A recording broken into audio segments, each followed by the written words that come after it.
Tervetuloa yhdenvertaisuuskouluttaja Havulinnun podcastiin. Minun nimeni on Anu-Katarina Saloheimo. Tässä osassa käsitellään sitä, kuinka sateenkaari-ihmiset kokevat syrjinnän työelämässä ja minkälaisia seurauksia heille siitä koituu. Ääneen pääsevät asianosaiset.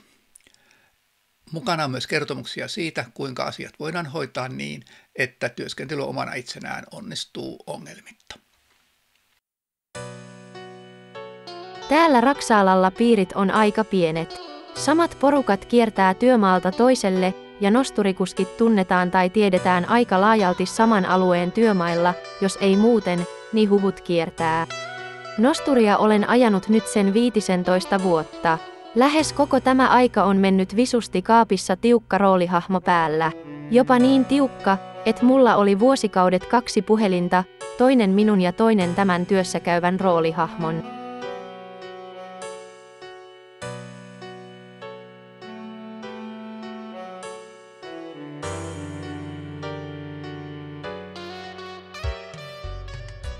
Edellä kuultu Helin kuvaus edustaa tyypillisesti sitä, millaista sateenkaari-ihmisen elämä on työssä silloin, kun hän ei ole uskaltanut kertoa muille identiteetistään.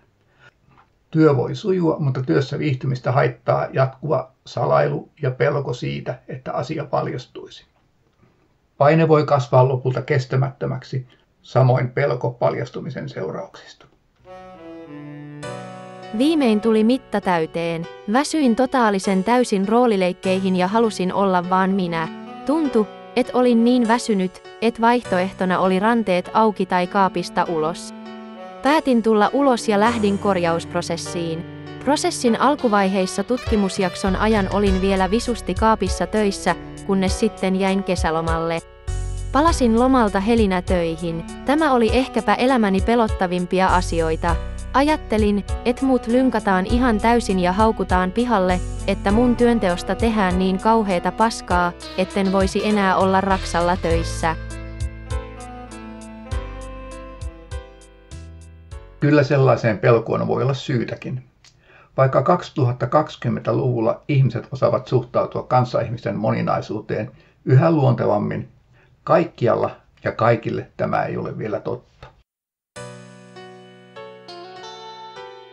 Työhaastattelussa haastattelija tivasi, mikä mun oikea nimi on.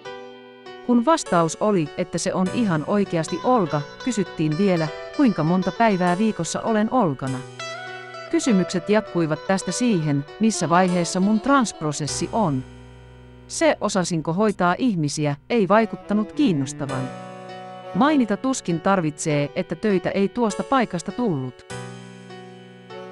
Olin astunut kaapista ulos ja määräaikainen työsuhteeni joutui oitiskatkolle.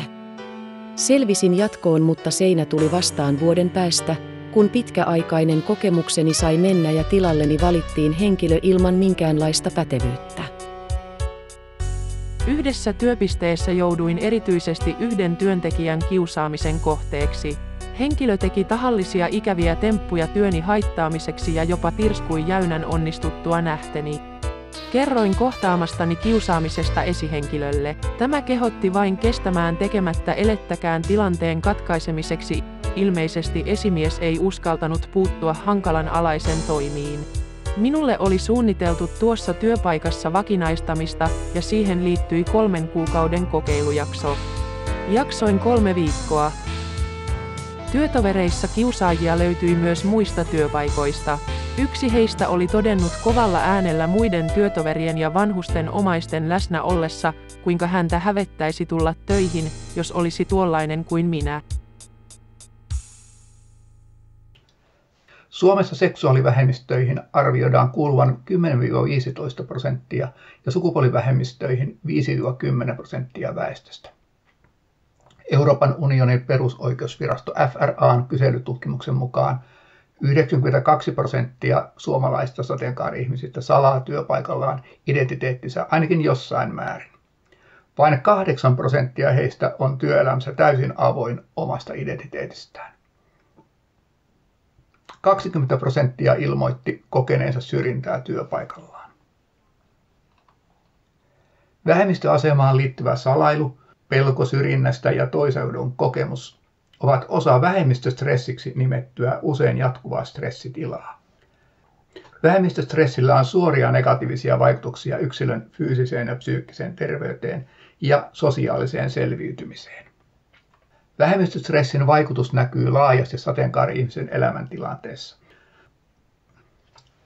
Sukupuolivähemmistölle tekemissäni kyselyissä näkyy selkeästi, että työllisyys on muuta väestöä alhaisempi ja työskentely pätkätöissä ja koulutusta vastaamattomissa työtehtävissä on muuta väestöä yleisempää.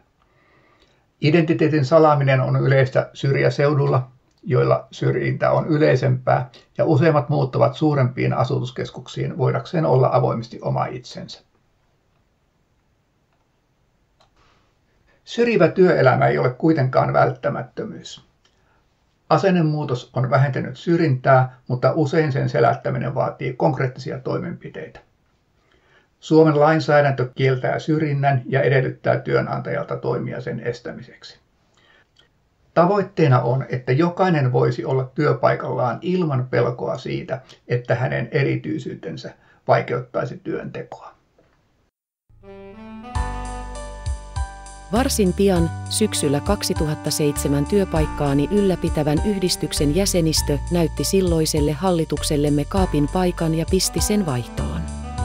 Sympatiapisteitä tuli, hallitus meni ja lopulta löysin itseni vanhalta työpaikaltani muutaman kuukauden värikkäiden vaiheiden jälkeen helmikuussa 2008.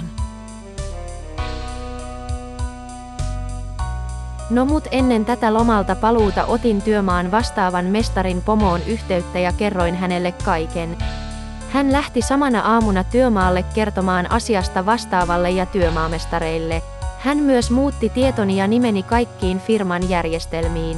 Hän otti kyllä niin mahtavasti asian hoitaakseen, et ihan vieläkin tulee tippa linssiin. Sit koitti hetki, kun menin työmaalle lomani jälkeen. Oli ehkä hiukan shokki, et mestarit kutsu mua heliksi ja kaikki otti mut tosi hyvin vastaan.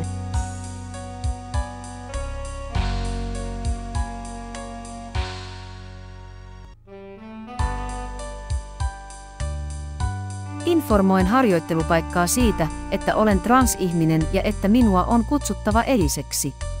Minua jännitti sinne meno valtavasti, mutta se osoittautui turhaksi. Paikan päällä odotti Elisen nimikyltti. Pukukopin avainta jaettaessa minulta kysyttiin, haluatko naisten pukukopin? Kun vastasin, että jos se vain teille käy, minulle vastattiin, että totta kai. Kaikki meni siellä valtavan hyvin ja koin, että minut otettiin todella naisena naisten joukossa aina intiimejä naisten asioita käsiteltäessäkin. Esimies teki heti selväksi, että jos tulee esiin pienintäkään syrjimistä, niin häneen voi ottaa yhteyttä. Tässä työorganisaatiossa on nollatoleranssi kaikelle syrjimiselle. Syrjimättömyyspolitiikka tuntuu toimivan valtavan hyvin, ainakin meidän yksikössä.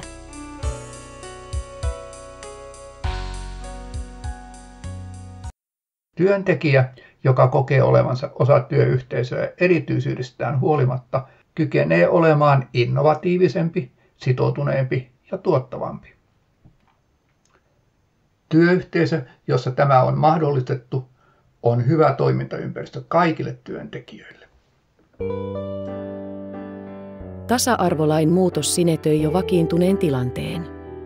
Kun miesvaatteet ovat saaneet väistyä jo vuosia sitten kierrätykseen, työasuni on tyypillinen virkanaisen asu. Olen tottunut tekemään työtä lapsesta saakka ja tahdoin tehdä sitä myös kaapista tultua. Oma ulostulokuvioni onnistui, eli voin olla oma itseni kaiken aikaa. Yhteistyökumppaneille naismainen olemukseni ei näyttäisi olevan ongelma. Päinvastoin, takin päälle auttajia seminaarien jälkeen löytyy enemmän nykyisin. Olen niin paljon onnellisempi, kun ei jatkuvasti tarvitse kuluttaa kaikkia voimavaroja sen miettimiseen, miten voisin olla minä. Kuulostaa ihan hullulle, mut siihen mun kaikki energiani meni. Mutta en oo jäänyt katkerana voivottelemaan, vaan nyt on asiat näin. Kaikki on loistavasti ja voin keskittyä täysillä elämiseen haaveilemisen sijaan. Itse asiassa töissä ei ole oman identiteettini suhteen tapahtunut mitään erityistä, ja niinhän sen pitääkin mennä. Transnainen yksinkertaisesti haluaa, että hänet otetaan naisena eikä minään kummajaisena. Tuntuu, että erityisesti niiden kanssa syntyy voimakas yhteys, joilla itsellään on ollut vaikeuksia elämässään. Työpaikallani ei ole mitään klikkejä ja kaikki tuntuvat tulevan hyvin toimeen toistensa kanssa. Työyhteisö on moniammatillinen, mutta sekään ei aiheuta arkipäivään toimintaa jäykistävää hierarkiaa. Jos joku yrittäisi syrjiä ihmisiä tässä yksikössä, ei hän yksinkertaisesti pärjäisi siellä.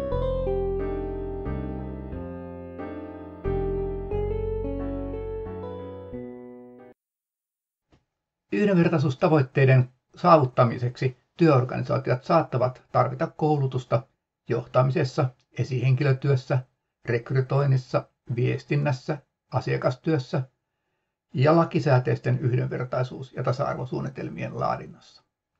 Kaikki tämä edellyttää ymmärrystä seksuaalisen suuntautumisen ja sukupuolen moninaisuudesta. Havulintu järjestää tällaista koulutusta.